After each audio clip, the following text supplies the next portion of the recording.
উদার আমন্ত্রণ।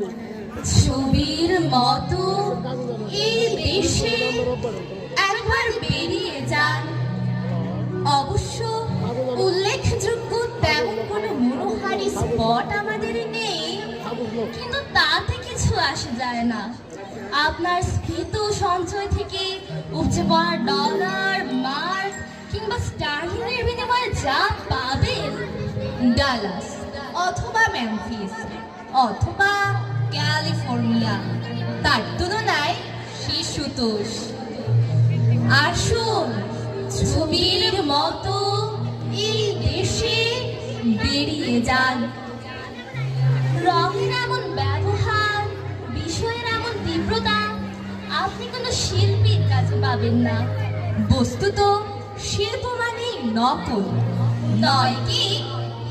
অথচ দেখুন, এই বিশাল ছবির জন্য ব্যবহৃত সব উপকরণ অকৃত্রিম।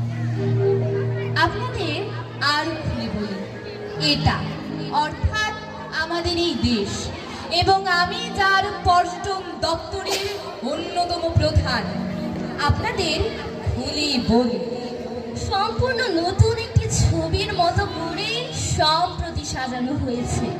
খাঁটি আর্য বংশ সভ্যত শিল্পের কঠোর তত্ত্বাবধানে 30 লক্ষ কারিগর দীর্ঘ 9টি মাস দিন রাত পরিশ্রম করে বানিয়েছেন এই ছবি। এখনো অনেক জায়গায় রং কাঁচা, কিন্তু কি আশ্চর্য গাঢ় দেখেছেন? ভ্যান গগ, যিনি আকাশ থেকে নীল আর শস্য থেকে সোনালি তুলে এনে ব্যবহার করতেন, কখনো শপথ করে বলতে পারি এমন গাঢ়তা দেখেননি।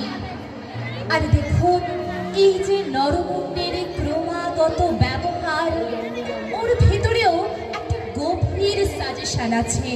আসলে ওটাই এই ছবি, অর্থাৎ এই ছবির মতো দেশে। ধন্যবাদ।